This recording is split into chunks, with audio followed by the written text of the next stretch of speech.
Vamos a tener ahí para leer en Efesios capítulo 6, versículo 12. Efesios capítulo 6, versículo 12, lo tenemos ahí en algún momento, lo vamos a leer. Si usted lo tiene preparadito. ¿Sabe que en estos días seguramente, si usted tiene la posibilidad, seguramente que sí, de escuchar noticias, ver los medios, ver lo que sucede en el mundo? ¿A cuántos les interesa saber lo que sucede en el mundo? Claro, hay que saber lo que sucede en el mundo. Hay que saber. Y hoy las noticias no son tan buenas. Tal vez usted ha escuchado mucho acerca de guerra. Soy una persona que me interesa y me gusta mucho desde siempre lo que tiene que ver con política internacional. Así que todo lo que hoy está aconteciendo, que sin lugar a dudas es mucho, ha hecho de que en esta noche quiera hablar algo de eso, ¿sí? Porque ¿cuántos saben que hoy el mundo creo que debe concientizarnos, hacernos concientizar de cuán importante que es la paz? ¿Cuánto valor tiene la paz? Cuando uno mira países como por ejemplo Israel, que están hoy en guerra, Rusia, Ucrania, uno se da cuenta que en estos tiempos la paz toma una dimensión mayor, ¿sí? Es sobrevaluada, no sobrevaluada, sino que la paz es fundamental. Vivimos tiempos donde dice la Biblia en Marcos capítulo 13 que dice que oiremos de guerra, rumores de guerra, pero no nos asustemos, dice, porque esto es necesario que acontezca. Y si usted va a los diarios, va a las noticias, se dará cuenta que la palabra se cumple, porque vivimos tiempo de guerra. Israel, en cuestiones, me encanta esto que hace que las noticias vengan al instante. En cuestiones de minutos, sabemos que Israel bombardea el sur del Líbano, por ejemplo. En cuestiones de instantes, que bombardea Irak, Irán y tantas guerras que hay alrededor de nuestro mundo, en este mundo. Uno se da cuenta que la palabra del Señor se cumple porque hay guerras. Ahora también dice que hay rumores de guerra y claro que a pesar de estas guerras que son un flagelo para la sociedad y para este mundo, existen también noticias de más guerra. Corea del Norte queriendo pelearse ya inmediatamente con Corea del Sur. En estos días rompió todos los caminos que los unía Corea del Norte con Corea del Sur. China rodeando la isla de Taiwán con buques de guerra. Es decir, que parece que el mundo no está conforme con las guerras que hay, sino que parece que hay más posibilidades de guerra. La palabra de Dios se cumple porque dice que oiremos de guerra y de rumores de guerra. Y nos damos cuenta que la palabra del Señor se cumple y los medios inmediatamente nos transmiten de esto. Estamos en conocimiento de esto. Ahora los medios nos dicen de una guerra que es terrible y que se está librando también en esta tierra y que tiene como epicentro y que tiene como personas protagonistas a los cristianos, a los hombres y mujeres de Dios que están en esta tierra. Mire lo que dice Efesios. Si lo tiene allí, lo vamos a leer.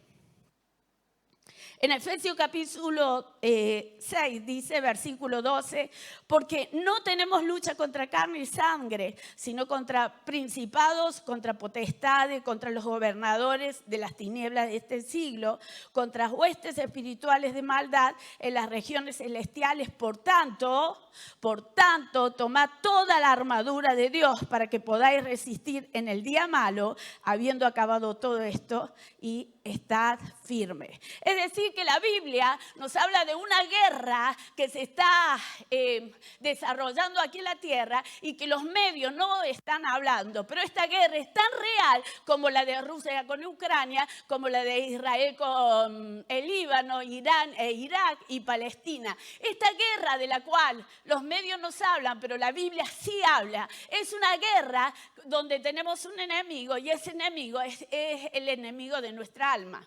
Ahora, cuando nosotros miramos miramos las guerras que se están desarrollando en esta tierra, nosotros nos damos cuenta, podemos darnos cuenta que parece que el éxito de esta guerra depende del armamento que use cada nación. Es por eso que cada nación invierte dinero muchas veces más en armamento que, por ejemplo, en salud y en educación.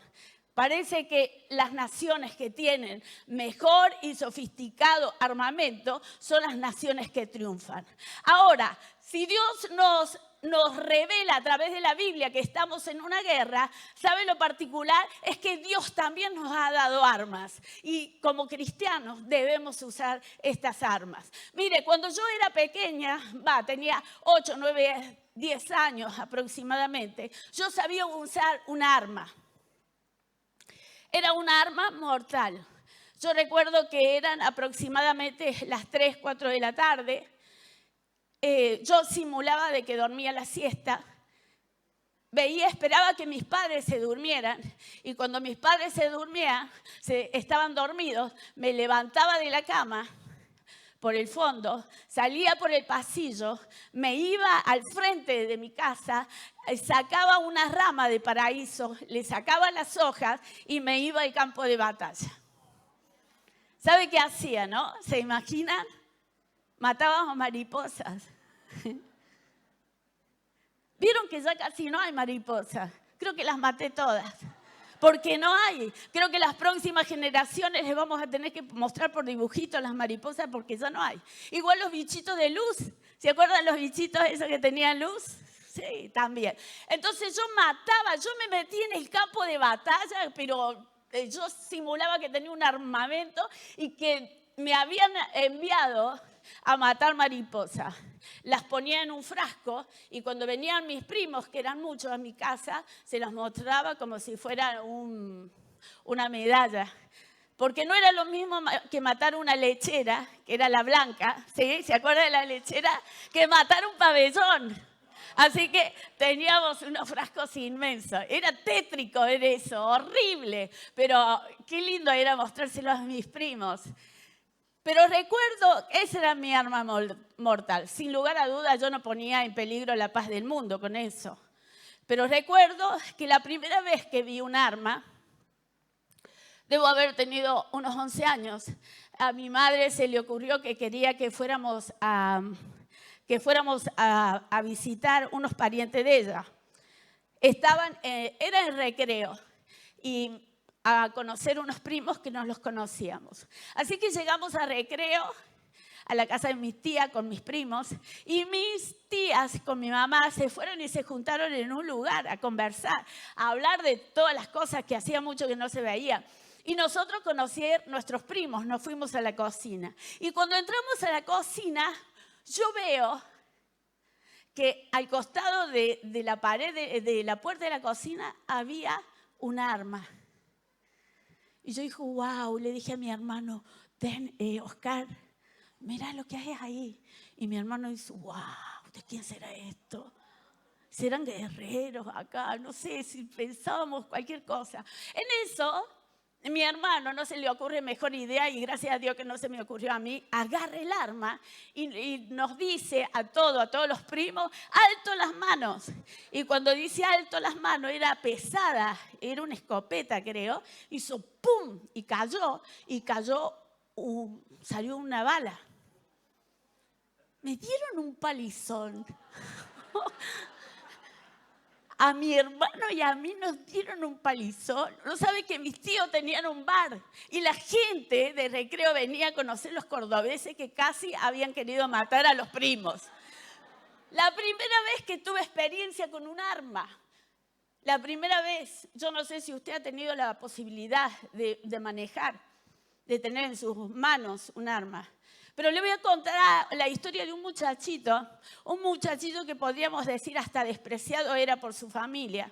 Un muchachito que era invisible para la familia y más para la sociedad. Estaba ahí perdido en el monte, casi nadie sabía de él. El mundo no se vería alterado porque nadie supiera de él y que él no estuviera en el mundo. Pero este muchachito dice que como estaba cuidando las ovejas los animales de su papá, Dice que pasaba tanto tiempo, y ustedes saben que los pastores pasan peligros porque aparecen animales peligrosos, entonces, bueno, de alguna manera hay que cuidarse. Así que este muchachito parecía indefenso, tenía un arma que no era sofisticada, no era una arma creado de metal, ni la habían realizado los filisteos que tenían el poderío del metal. La había realizado él al arma, era una honda. En ese tiempo, la gente minimizaba a aquellas personas que eran pastores. Claro, porque comparaban al ser guerreros que tenían en sus manos armas, se adiestraban para usar armas sofisticadas y de repente comparado con un jovencito que manejaba simplemente una honda, usted se imagina que si poníamos en la balanza, la gente minimizaba al que manejaba la honda. Pero dice que este muchachito que manejaba una honda, que tenía un elemento casi de entre casa, esa honda, insignificante para su padre y para su familia, lo llevó al palacio. Este muchachito que tenía simplemente en su posición una honda, lo llevó esa honda, el manejar y adiestrarse y ser el mejor en manejando esa honda, lo llevó del campo, lo llevó al palacio. Dice que un día este muchachito se fue. Su padre le pide que vaya a ver a sus hermanos y se va a la guerra. Y cuando va a la guerra, al lugar de batalla, por decir así, la batalla estaba suspendida. Cuando llega este muchachito con su honda, no se despegaba de su honda. Dice que llega ahí y se encuentra que la guerra, la batalla estaba paralizada. Pero había en el frente un grandote inmenso que los desafiaba y les decía, si alguno de ustedes viniera a pelear conmigo y me vencieren, nosotros les serviremos. Pero si yo venciere, ustedes me servirán. Pero eso era lo más frágil, lo más débil, lo más liviano que le decía este grandote. Porque también trataba a este ejército, los trataba de mujercita. Imagínense para hombres que estaban armados hasta los dientes. Un ejército que era el ejército de Dios, decirle que eran mujercitas era un agravio muy grande. Bueno, lo sufrían. La humillación la vivían. Y ahí estaba este muchachito simplemente con esa onda. Y usted sabe, dice que fue y dijo, yo voy a enfrentar al grandote, ya que ni el rey se animaba, ni que los expertos y los héroes que estaban ahí supuestamente de él se animaban a enfrentarlo. Así que él fue y enfrentó al grandote. Usted ya sabe la historia. ¿Qué pasó con él? Lo venció a Goliat. ¿Con qué lo venció? Lo venció con una honda que no era sofisticado, todos estaban armados hasta los dientes, pero un simple muchachito con un arma parecía indefensa, sin poder para hacer grandes cosas, rompió y eliminó a un enemigo que ni con las grandes armas que tenían los demás lo podía vencer. Este hombre, este simple muchachito, logró eso porque se hizo un hombre, un jovencito, que conocía bien el manejo de su honda. Su honda no solamente lo libró de animales y de animales peligrosos, sino que su honda lo llevó al palacio. No solamente su honda lo llevó al palacio, sino que le permitió casarse con la hija del rey, que no era poca cosa. Lo libró de impuestos, una simple arma creada por él, librado a un pueblo que era humillado y salvado de animales que lo querían matar. Hoy a este simple muchacho lo llevaban a un palacio. Y no solamente eso, sino que a causa de esa honda, manejada muy pero muy bien por este muchacho, la gente decía, y las mujeres decían, Saúl mató a 1000, pero David mató a 10.000. ¿Con quién mataba? Con una honda, fíjense, un arma que parecía insignificante, pero había librado de la humillación, de la vergüenza a toda una nación. ¿Sabe por qué pasó esto? Porque David se preparó para el día malo. Cuando David preparaba la honda, se estaba preparando para el día malo. Claro, porque cuando aparecía el león, cuando aparecía el oso, era un día malo. Y él estaba preparado para ese día malo. Cuando fue y se enfrentó con Goliat, era un día malo. porque todos se prepararon para ver sangre y ver morir a este jovencito. Era increíble que un experto en batalla, que un paladín no muriera frente a un muchachito que simplemente tenía una onda. Pero como este muchachito se había preparado para ese día, esa onda lo había librado de la muerte, había librado a ese ejército de ser humillado y ese día lo puso, lo exaltó. ¿Por qué? Porque David se había preparado para el día malo. ¿Cómo se había preparado para el día de malo? Sabiendo manejar esa onda. ¿Y sabe qué? Nosotros también nos tenemos que preparar para el día malo, para el día de guerra. La Biblia dice, como aquí leíamos en Efesios, que estamos en una guerra y debemos estar preparados para esta guerra. Cuando la guerra te encuentra mal parado, indudablemente vas a ser fácilmente vencido. Pero si te preparas como David, usar las armas que Dios te ha dado, te puedo asegurar, no solamente vas a matar a tu enemigo, lo vas a pisar, lo vas a hacer desaparecer y vas a triunfar en batalla. Porque hemos sido llamados para triunfar en batalla, porque tenemos un Dios poderoso y no hemos sido llamados para perder, sino que hemos sido llamados para avanzar y ganar. Ganar en el nombre de Jesús, en el nombre de Jesús somos más que vencedores, más que triunfantes.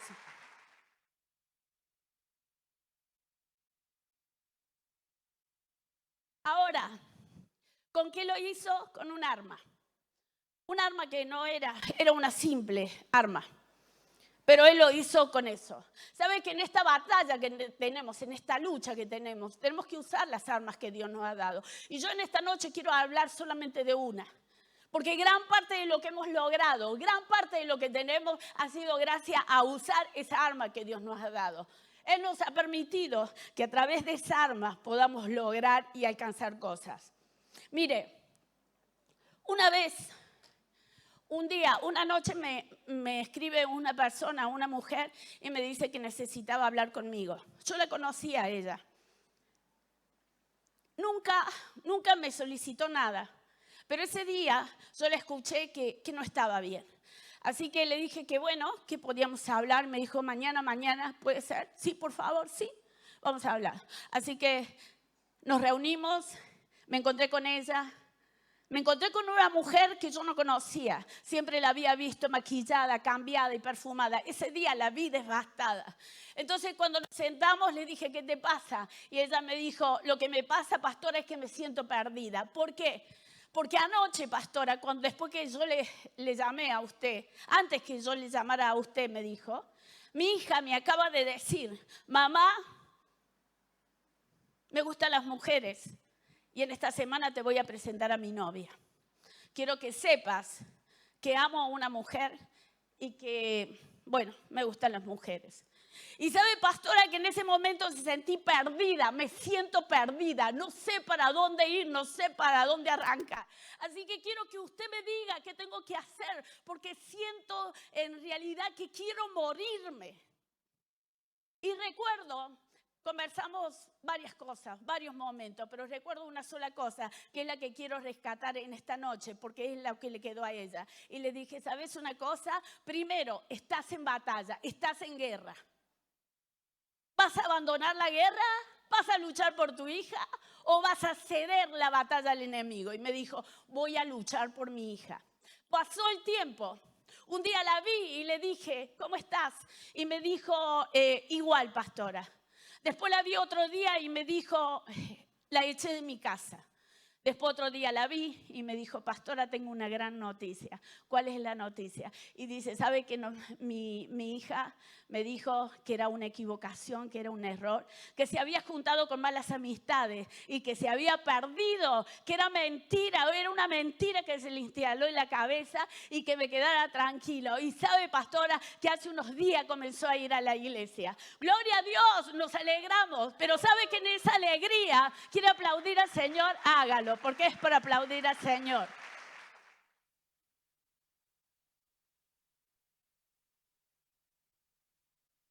¿Sabe qué? Le dije, ¿y cómo lo lograste? Y me dijo esto. ¿Qué me dijo usted, pastora? Que yo estaba en guerra. Bueno, empecé a guerrear y no la abandoné hasta no ver resultados. Me transformé en una guerrera, me fui al campo de batalla, me tiraba al piso y lloraba. Y hasta que no recuperé a mi hija, ahora puedo decir gracias, Señor, porque no abandoné la batalla. Y me dijo, gracias, pastora, por enseñarme que estaba en guerra. Y ¿sabe una cosa? Mucha gente empieza la batalla, empieza a luchar, ora un día, ora unos minutos y ya abandona. ¿Sabe qué? La oración es para ponerla en práctica y ver resultados. Hasta que no veas resultados, hasta que no veas lo que has pedido, hasta que no veas hecho lo que has pedido, hasta que no sientas que esa plegaria que estás levantando todos los días se está haciendo realidad en tu vida, no tienes que parar, no tienes que abandonar a tus hijos. Si estás orando por tu hija, no puedes abandonar la batalla. Si estás orando por tu esposo, no puedes abandonar la batalla. Si estás orando por tu familia, por tus hijos drogadictos, no puedes abandonar la batalla, porque ¿sabe una cosa? Hasta que no logremos una familia sacerdotal, no podemos parar. Hemos sido llamados para construir familias sacerdotales, así que no pares de orar hasta que no la tengas. Y si eres un ministro, y si eres un hombre de Dios, y si eres una mujer de Dios, seguí orando por tus discípulos que van a llegar a tu célula, seguí orando por los líderes que van a levantar, porque no vamos a parar hasta que no te transforme en un ganador de almas y tu célula, tu casa, no quepa nadie más de la cantidad de gente que está en tu célula. No hay que abandonar la batalla, hay que seguir la batalla, hay que luchar, porque en su momento encontraremos, Dios nos dará la victoria. ¿Sabe que en un momento particular le dicen a Jesús, sus discípulos le dicen, maestro, enséñanos a orar?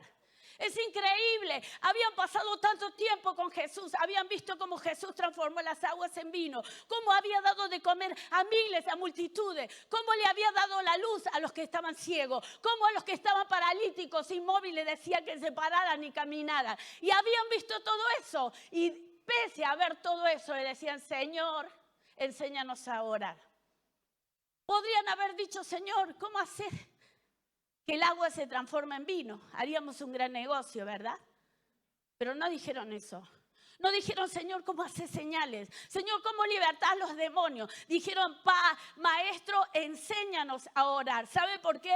Porque ellos sabían que el resultado de orar era que vos podés sanar a los demonios, libertar a los demonios, sanar a los enfermos, dar vista a los ciegos, libertar a los oprimidos y darle a cuanto hombre y mujer necesite de Dios. Ellos no pidieron señales, ellos pidieron aprender a orar, porque cuando vos aprendés a orar, encontrás la llave, la solución de cada uno de tus problemas. No pidas señales, no pidas hacer milagros, no pidas hacer grandes cosas. Pedí aprender a orar, y cuando aprendas a orar y cuando pongas en práctica la oración, a quien toque será sano, a quien mire será guiado por Dios y harás grandes maravillas simplemente con tu presencia.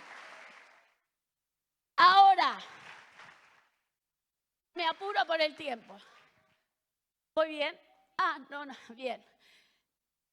En la oración, cuando uno está en guerra, la oración es un arma poderosa que tiene efectos ilimitados. En su boca hay poder, ¿se da cuenta? En su boca es un cúmulo de poder. Cada vez que usted la abre puede dar vida de la misma manera que usted puede matar. Pero yo digo, cuando uno está en guerra, lo primero que debe hacer para comenzar la oración es adorar. Adorar. Para que seamos llenos de Dios, para alabar a Dios, para bendecir a Dios. Usted está en guerra y quiere poner en práctica la oración, comience adorando a Dios. Dios, te alabo, Dios, te bendigo, glorifico tu nombre. Mire, cuando se le aparece Dios, se le aparece Jehová a Salomón y le dice, ¿qué quieres que te dé? O sea, le estaba diciendo, ¿qué quieres que te dé? ¿El mundo entero? ¿Quiere que te dé esta corona? ¿Qué quieres que te dé? Antes, previo a eso, Salomón había hecho un holocausto, 2 holocaustos, 3 holocaustos, 10 holocaustos, 1000 holocaustos. 1000, había preparado el corazón de Dios. ¿Cómo cree que Dios no le iba a dar todo si había preparado el corazón de Dios? Lo primero que tiene que hacer es preparar el corazón de Dios. Es como si, mire, las mujeres, esto es para las mujeres. Usted le dice al esposo, mañana quiero que me compres esos zapatos que vi en vidriera, en Parolo, salen 400.000 pesos. ¿Usted cree que se lo va a comprar? Ni loca. Salvo que sea un sometido. Hay varios sometidos, ¿sí? Pero si usted le dice, ay, gordo, qué lindo que estás. Estás hermoso. Te queda estabas panzón, pero te queda de linda la panza. El botón parece que va a estallar, pero estalla de una manera que es linda. Después de eso, usted le dice, gordo, me compraría el zapato. Le puedo asegurar que le compraría el zapato de $1.000. Porque usted ha preparado el corazón.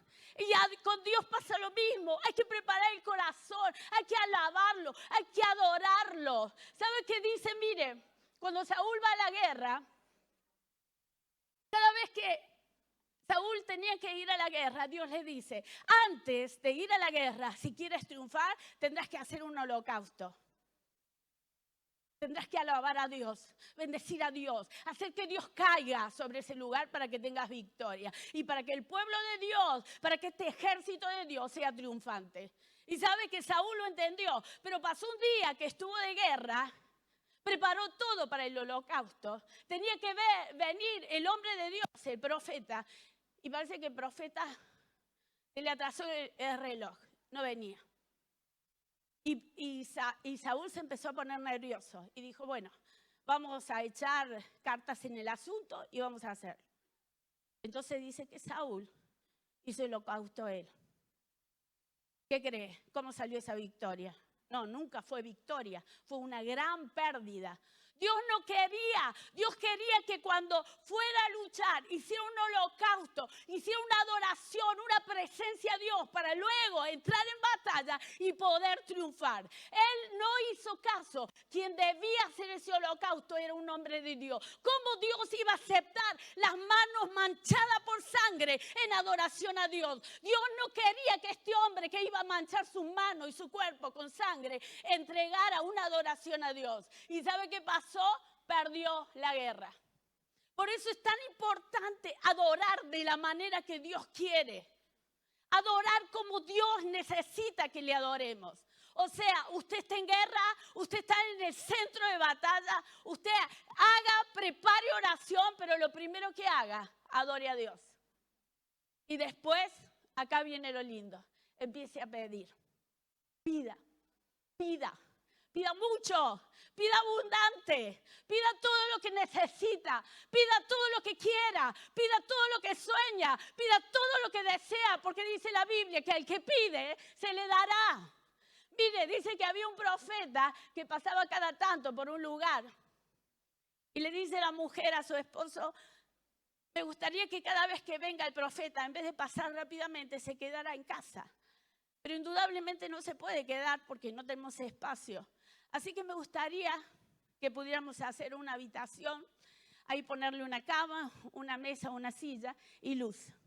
El esposo aceptó y se construyó eso. Así que un día viene el profeta, se queda ahí y el profeta le dice a su siervo, me gustaría que la llames porque me han honrado en muchos lugares me han dado mucho, pero nadie en la tierra me ha honrado como esta mujer. Así que llámale y pregúntale qué necesita. Entonces la llaman a la mujer y el profeta le dice, ¿qué necesitas?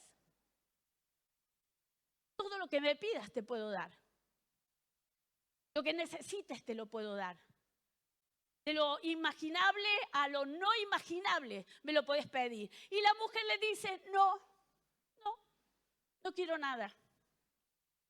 Una mujer que sabía honrar a Dios, pero no sabía pedir. Una mujer que sabía dar, pero no sabía pedir. Hay gente que no sabe pedir. Hay veces cuando mis chicos eran más chiquitos y íbamos a un lugar, yo decía, anda a pedir azúcar, porque habíamos pedido un café. Ay, no, me da vergüenza, no, mamá. ¿No les pasó con sus chicos? o su esposo gordo, no, anda a pedir vos. El que pide y pide al Dios que tiene dueño del oro y de la plata, a ese hay que pedirle y ese te puede dar todo. Es decir, que cuando ores hay que pedir mucho. ¿Sabe qué? Me acuerdo de algo. Hace mucho venía un hermano aquí en la iglesia y un día tuvimos una reunión muy especial con las autoridades de la ciudad de Córdoba. No sé para qué, creo que era para la escuela de música. Y ese día estábamos ahí, viene un hermano y le dice a Mario, al pastor, pastor, ¿no sabe que estoy al lado de la esposa del gobernador? ¿Te acordás? Estoy al lado de la esposa del gobernador. Quería que me ayude, porque él se había quedado sin trabajo, andaba con muchos problemas. Y Mario le dice, pedí una casa. Se le iluminaron los ojos del hermano, pero lo miró como diciendo, está loco mi pastor, ¿no? ¿Qué cree que hizo? Se acercó y le pidió la casa. ¿Y qué cree que pasó? Le dieron la casa. Porque al que pide, le será dado. No tenemos porque no pedimos. No tenemos porque a veces pedimos mal. Dios está más interesado en darnos que nosotros en pedirle. Dios está más interesado en abrir los cielos y darnos todo en nosotros que abrir nuestra boca y pedirle al Dios que puede dártelo todo.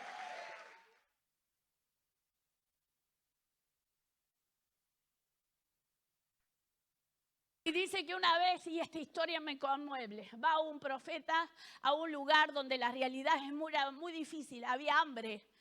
Había una gran sequía, todos se estaban preparando para morir. Muchos se habían muerto y los que quedaban se estaban preparando para morir. El profeta va a ese lugar y encuentra a una viuda y le dice, dame agua. La realidad del profeta era la misma, la realidad de la viuda y del hijo de la viuda. Estaban por morir si no comían. Entonces le dice, dame agua. Y le dice la viuda, ¿sabes qué? Yo estaba juntando leñas ahora para hacer algo calentito y rico en mi casa, porque la última comida que tenemos y para dejarnos morir, como todos. Entonces el profeta le dice, dame agua y dame el pan. Tal vez usted diría, ay, pero qué insensible. Esta mujer se estaba preparando para morir, ni siquiera le dejaba morir tranquila. Le estaba pidiendo, lo poco que tenía, se lo estaba quitando. Es como cuando usted viene aquí y dice, ¿están pidiendo el diezmo? ¡Qué insensible! Mi ley con la motosierra está sacando todo y acá me están pidiendo el diezmo y la ofrenda. Pero ¿sabe una cosa? ¿Sabe qué sucedió? Y lo traslado ahí para los que piensan de esta manera. La mujer le dio al profeta, le dio agua y le dio el pan. Si el profeta nunca hubiera pedido, nunca hubiera participado de ese alimento. Por ende, él hubiera muerto, la viuda hubiera muerto y su hijo hubiera muerto. Gracias a que dio a un hombre de Dios, gracias a que dio a quien tenía que dar, esa mujer no murió y su hijo no murió. Hay que darle a Dios, porque a Dios corresponde que le demos. En tiempo de guerra, en tiempo de necesidad, en tiempo donde sentís que el enemigo te está acechando y te respira en la nuca, en el mejor tiempo donde tenés que dar. No tenés que parar tu mano. Y mira, si estás viviendo un tiempo económico difícil, ora a Dios para que te revele qué demonio está gobernando tu casa con una maldición y te ha llevado a miseria. Porque ¿sabes una cosa? Dice la Biblia en el Salmo 2.8, que pídeme y te daré naciones y los confines de la tierra. Si Dios ha dispuesto a darte naciones y los confines de la tierra, ¿cómo no te dará para que le pagues la cuota del colegio a tu hijo? ¿Cómo no le dará para que pagues el alquiler? ¿Cómo no le dará para que tengas un auto? ¿Cómo no le darás para que tengas una casa? Si Dios está dispuesto a darte las naciones, si Dios está dispuesto a darte hasta lo último de la tierra, pide. Porque en el reino de Dios no hay necesidad. En el reino de Dios hay abundancia. Todo lo que te hace falta, mi Dios lo tiene. Todo lo que necesitas, mi Dios lo tiene. Si sos pobre, es por elección. Si sos necesitado es por elección, porque sos heredero de las mayores riquezas. Las mayores riquezas han sido diseñadas para vos. Si vos te querés quedar con pobreza, allá con pobreza. Pero aquellos que pedimos, pedimos en grande. Quiere pedir, pida en grande. Pida, pida, pida. Porque dice el Señor que al que pide, Dios le dará.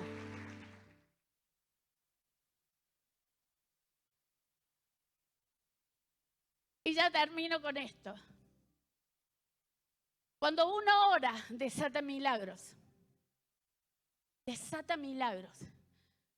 Cuando uno ora, profetiza milagros. Es la profecía de milagros cuando uno ora. Y sabe que cuando uno ora, va a trabajar menos, va a pelear menos, va a esforzarse menos.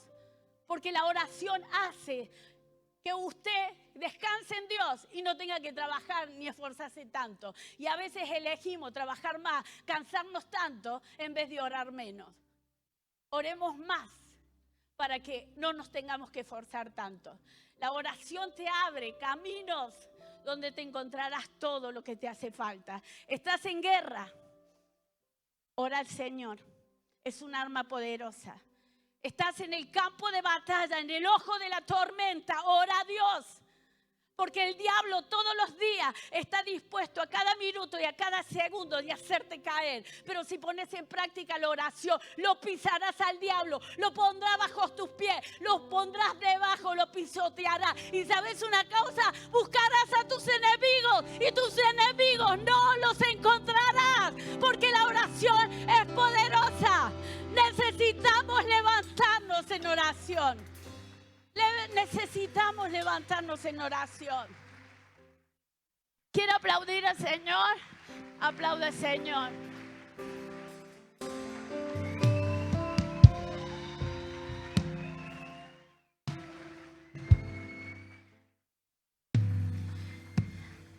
Si nos transformamos en las personas más fervientes en oración, lo tendremos todo. Sos un líder de células, tendrás multitudes en tu célula si te animas a orar. Pero sabe que la oración es una cosa que uno debe realizar y esperar resultados. Hasta que no veas resultados no paras. Estás orando por sanidad, hay que orar y hasta que no veas el resultado no cedemos en la oración. Y pasa que a veces somos tan vagos, tan inconstantes en todo, que comenzamos a orar y como no vemos nada ni resultados, abandonamos. Los que llegan hasta el final, los que logran grandes cosas, los que ven los milagros soñados, los que ven grandes maravillas, los que ven cosas sobrenaturales, son los que comienzan a orar y no claudican y no abandonan y llegan hasta el final y hasta que no abrazan su sueño, hasta que no logran lo que han deseado, no abandonan la oración. ¿Habrá algún hombre y una mujer de oración en este día o que quiera transformarse en un orador? Levante su mano. Voy a orar por usted, Señor, en esta noche. Levantamos un cuerpo de intercesores, un cuerpo de hombres y mujeres que oren, que se acerquen a Dios, que busquen a Dios, que encuentren respuesta a Dios. Para que no tengamos que buscar respuesta en el mundo ni en ningún lugar. Porque el único que puede darte respuesta, el único que puede darte lo que necesitas, el único que puede ceder y darte todo lo que tu alma está esperando, ese es nuestro Dios, que lo tiene todo, que es dueño del oro y de la plata y que está dispuesto a darte naciones y los confines de la tierra. ¿Cuántos dicen amén? Amén. Amén. Gloria a Dios.